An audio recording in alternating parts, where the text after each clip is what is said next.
આપણે ઘણીવાર SIP, એચઆઈપી, TIP જેવા શબ્દો સાંભળીએ છીએ, પણ એ ખરેખર છે શું? ચાલો આજે આ 3 મહત્વના પિલર્સને સમજીએ જે આપણને પૈસા કમાવામાં અને બચાવવામાં મદદ કરી શકે છે. ઘણા લોકોના મનમાં આ સવાલ હોય છે કે આ 3માંથી શું પસંદ કરવું, કયું બેસ્ટ છે? પણ જવાબ કદાચ એ નથી જે આપણે વિચારીએ છીએ. ચાલો આ ગૂંચવણને સાથે મળીને ઉકેલીએ.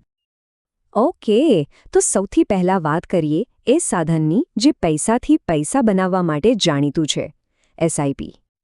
સિપ એટલે કે સિસ્ટમેટિક ઇન્વેસ્ટમેન્ટ પ્લાન. નામ થોડો ભારે લાગે પણ કામ બહુ જ સિમ્પલ છે. આનો મતલબ છે કે દર મહિને એક ફિક્સ્ડ રકમ મ્યુચ્યુઅલ ફંડમાં રોકવી. બસ આટલું જ. આ એક એવી શિસ્તબદ્ધ રીત છે જેણે રોકાણ કરવાનું બધા માટે એકદમ સહેલું બનાવી દીધું છે. આને એક ઉદાહરણથી સમજીએ. ધારો કે કોઈ વ્યક્તિ દર મહિને ફક્ત 2000 રૂપિયાનું રોકાણ કરે છે.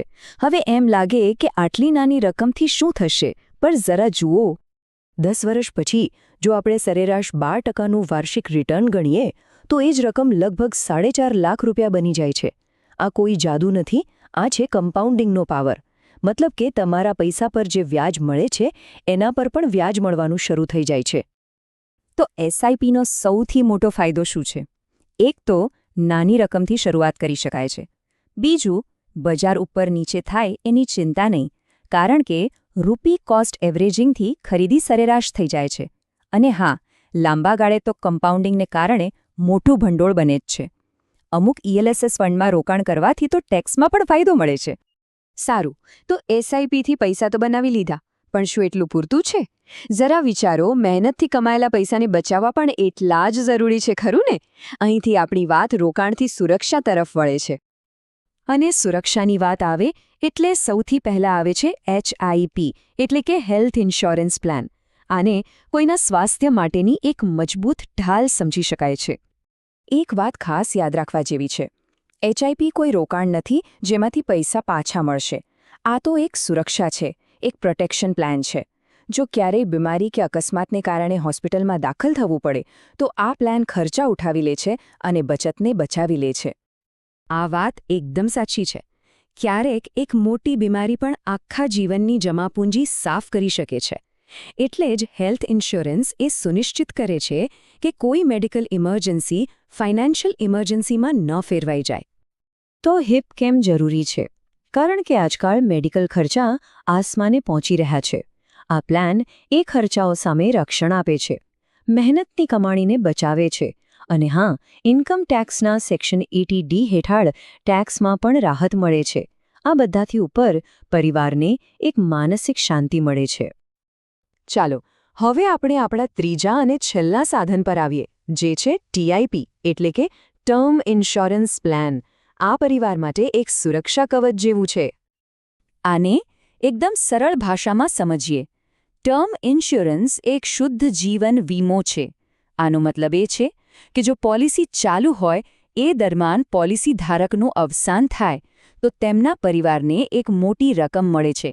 આ રકમ પરિવારને આર્થિક રીતે સ્થિર રહેવામાં મદદ કરે છે. અને ટર્મ ઇન્સ્યોરન્સની સૌથી મોટી ખાસિયત એ જ છે, ઓછું પ્રીમિયમ, ઊંચું કવર. જરા જુઓ, 1 કરોડનું લાઈફ કવર લેવા માટે વર્ષે ફક્ત 10,000 જેટલું જ પ્રીમિયમ ભરવું પડી શકે છે. આ ખરેખર ન્યૂનતમ ખર્ચે મહત્તમ સુરક્ષાની ગેરંટી છે. ઓકે, તો આપણે એસઆઈપી, એચઆઈપી અને ટીઆઈપી આ ત્રણેયને અલગ અલગ સમજ્યા.